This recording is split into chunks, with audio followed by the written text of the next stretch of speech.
My name is Jim. I've been in and out of construction contracts for the last 17 years. Between those contracts, I do what I can to make a few extra bucks. Since you never really know when the next contract will show up, and unemployment pays you just enough to lay awake hungry at night, most of us have heard of Uber and Lyft. I figured it was the perfect way to sustain my takeout burrito habits until my next work order. However, my driving record isn't exactly clean. I owe a few $1,000s in fines for my DUI from 3 years ago. Before anyone goes up in arms, no one was injured, and I wasn't in an accident. I was leaving the liquor store for the third time that afternoon and was busted by a cop, waiting in the parking lot for me to wobble back into my car. It's pretty foolish considering the liquor store isn't walking distance, but my drunk brain was more concerned with being mugged than being caught by police. Lesson learned. I'm sober now. Fatter from an oral fixation on Mexican food, but sober. When I failed to meet the requirements on Uber, I went searching online for something similar to ride sharing or some sort of P2P, smartphone type work. I came across an app called Cerber. I was reading one of those 10 ways to make money without bleeding out articles when I saw an advertisement for Cerber.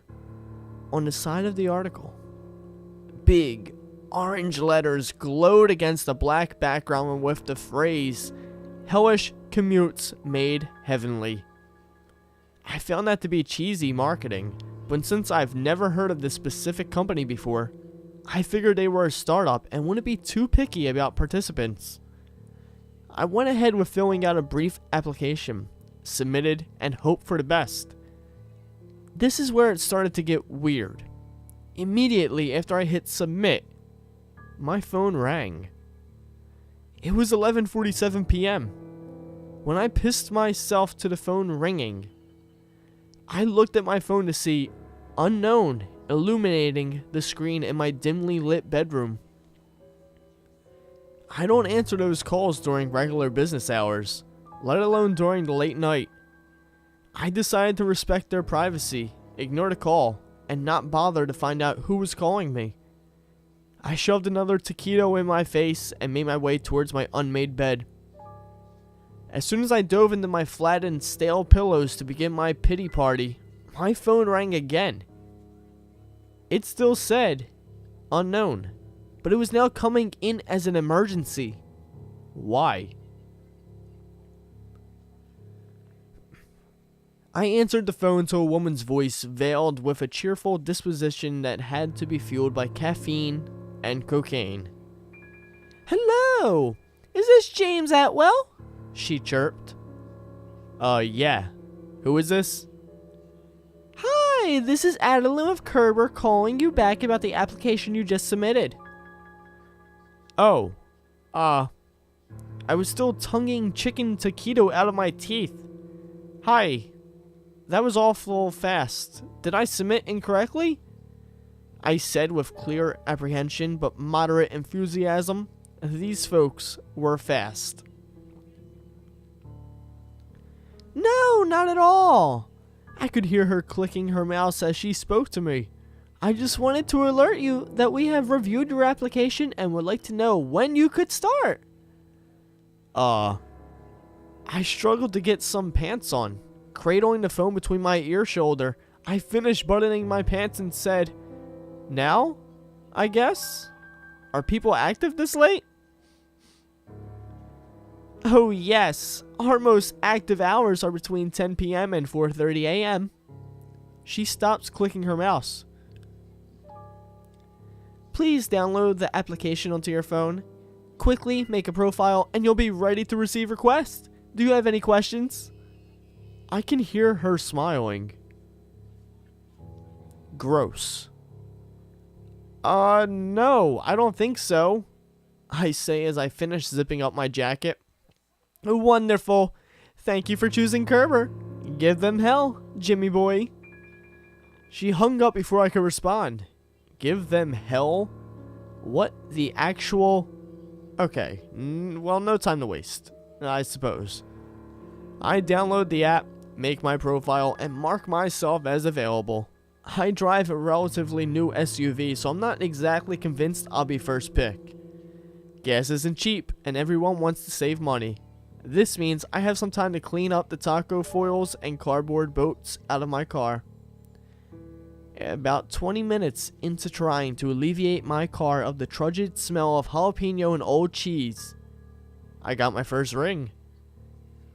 It was a ride request from one person, a man named Ray, seeking a ride to San Francisco. The city is about an hour from where he's requesting the ride, but a drive I am very familiar with.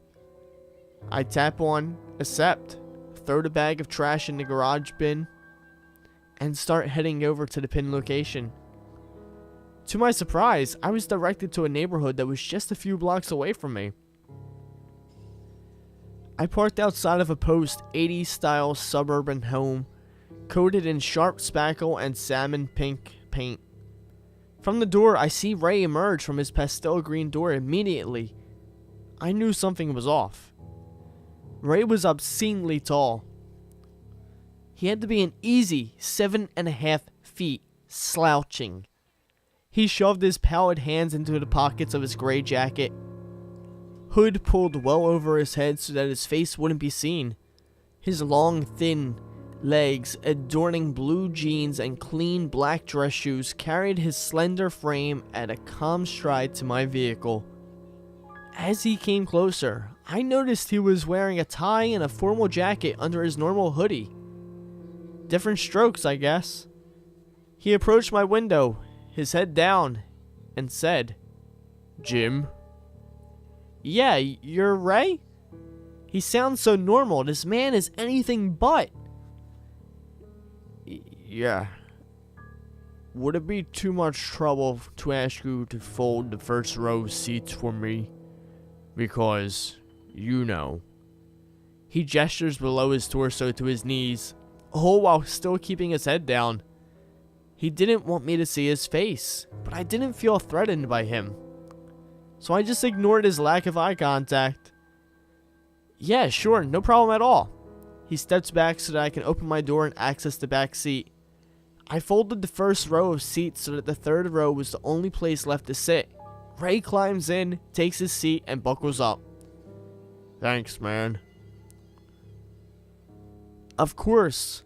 Bought this thing for comfort anyway. Know what I mean?" I chuckled. He remained silent with his head facing out the window. Awkward. The silence of the drive was excruciating. I did my best not to spend too much time glancing back at him. He hardly moved. Every few minutes he would uncross and recross his legs. My nervous tendencies finally got the best of me, and I had to be that dick. "Those are some, serious stems." I nervously chuckle. "You play basketball as a kid?" Maintaining his gaze out the window, he replies, "That's a serious gut. You eat a lot of food?" I got immediately defensive, but I brought this on myself and kept my mouth shut. "Doesn't feel good, does it? Someone commented on your size," he said so calmly. "No, it doesn't. I apologize," I say through gritted teeth. I was no longer inspired to conjure up any more small talk for the duration of the ride. About 30 minutes later, we arrive at his destination, which led me to an old Fort Millie. I never recalled this place having an actual address. With my gaze was fixed on the location, dumbfounding me as to why anyone would want to be here this late. He slowly got out of the car and closed the door. He kept his back to me and pulled out his phone as he started walking away. I was still very much in a state of, what the hell, when I got a notification on my phone. He gave me a 5 bat wings and a 20% tip, bringing the grand total to $1,279.37. My jaw about hit my lap at the astronomical amount. As I brought my face up to try and stop him and alert him of what he had done, must have been a mistake. He kept walking, put his hand up, and gave a gentle wave. I watched him until he was far into the trees before I finally looked back down at my phone. He left a written review for other riders that read, "Go easy on him. He's new." What the actual fuck? I sped home as fast as I could without tipping off any highway patrol. I ran inside my house, darted to my computer, and tried to make sense of what I just got myself into. To my chagrin, I couldn't find a single thing on the internet about Cerber. Not even a website, beyond the application page they offered through the advertisement. I sat back in my chair for a moment, my hands in my lap, and continued to process everything. Who pays that kind of money for an hour ride? Who the hell was in my car? What the hell was in my car? I grabbed my phone and opened the app again. Maybe something was there that could provide some kind of answer. Well, I found my answer. I clicked on the menu option that you would see for most applications and found a description option. It read as follows. Cerber is a dedicated ride-sharing company that ensures anonymity and safe transportation of the paranormal. It goes on to talk about rates, amenities, and safety measures. I never had a chance to read the terms and agreements. No one does. I went back to check everything I signed, and sure enough, it was a transport service for ghosts and shit. The rates applicable to me are too good to pass up.